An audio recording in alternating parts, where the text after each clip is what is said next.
ourselves, we know that there's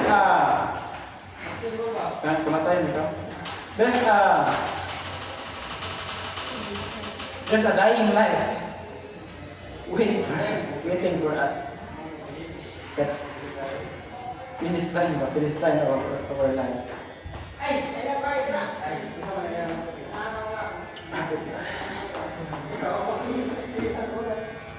You shall die and not live, and prove false.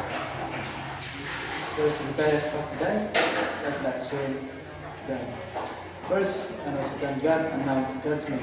It is almost always invitation to repent, to receive mercy. So after Hezekiah's life, accept the gift, the two gift. It is he knows extended his life, and the second is knows that after 15 years he left or he died. This is the gift, very important.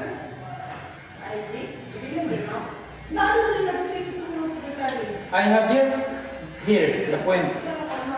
In verse 5, I have heard your prayer. Hezekiah's prayer was important by all indicators. If Hezekiah had not made this passionate prayer, then his life would not have been extended clear matters. For example, Hezekiah did not pray his Lord. What happened next? He did not pray after. It is possible that after that day, matinog itong ingon sa Ginoo. Yeah, tomorrow after. But then, because of his prayer, friends, this is the grace to extend his life. So the question is, what is the reason why Hezekiah wants to alive more years? Because he wants to serve the people, the crowd. Because that time, Hezekiah he has a father named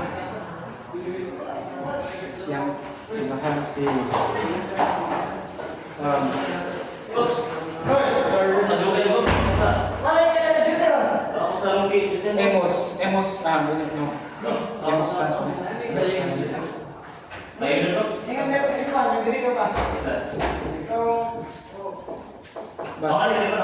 he has the king of Judah, and then he will next to sit the throne of his father. And you know what? The background of his father is, even though he is the king of the Judah, but his relationship to God, he don't have relationship to God. And what he's bowing his life, or sayang gisimba, what kind of God he worship? The gods of idols, idolatry. Right? If the life of Hezekiah is just like your life today, what you will do? But friends, father of Hezekiah, unreligious. After Hezekiah's father died, and Hezekiah says himself that I can follow what my fathers did before. Because his father worshipping idols. Yes, that is true. What you hear today, that is true. Yes, of course. But the good thing is, after Hezekiah sitting to the throne of Judah, he created the rules, and the rules before he changed the bad and he changed the good rules, and he commanded his servant to rebuild the Jerusalem. Because Jerusalem that time naguba ba. And then the man, he don't like that the other man that na-influensyahan sa iyang amahan nga worship sa idols, gusto niya ma-usbon. He want to change it.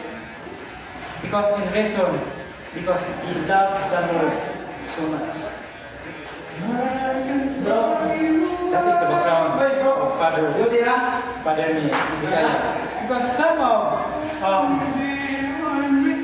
child, if what are the background of their fathers, son like a father, right? Father like a son. But Hezekiah's the time is he is different from his father. He think positive instead of negative like his father. Because I believe that God used this person na maghari because God has a purpose.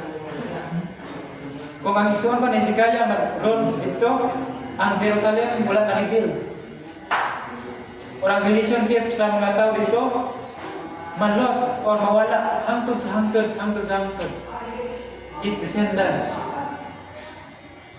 matakdan yapon sa pagkadautan ba. I like this story. Hezekiah's what did Hezekiah in his life. Friends, kapit na.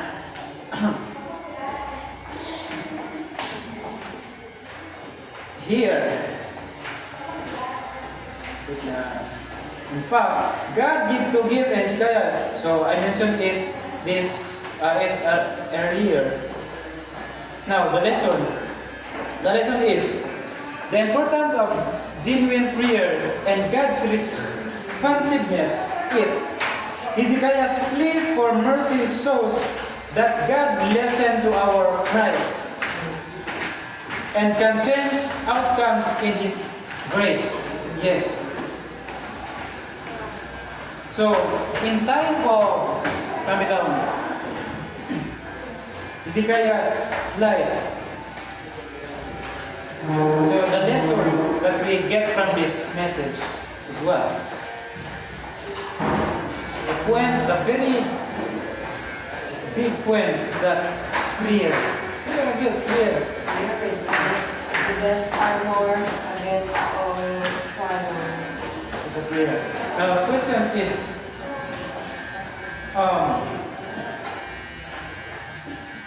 what question? I need to have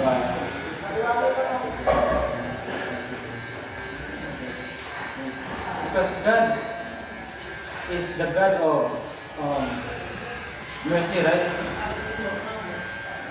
He mercies to those people who have, like, let's say, pagnanasa, or like, ganitong gusto nila niya na kanang naiglasan sa Panginoon.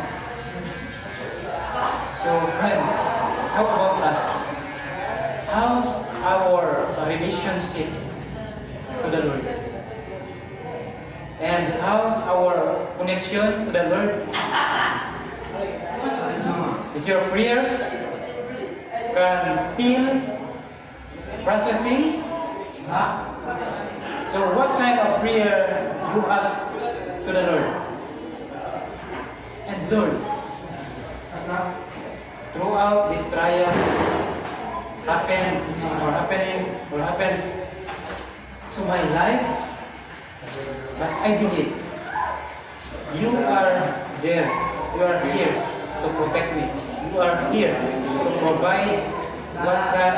provide my needs. You are here to answer my prayer, and you are here to guide me as always while I am walking to the darkness path in this world. Friends, I believe that God, He have plan for us. But what we need to do is we need to we need to this we need to participate what God planned for our life. And this is my prayer, and God bless. That's all.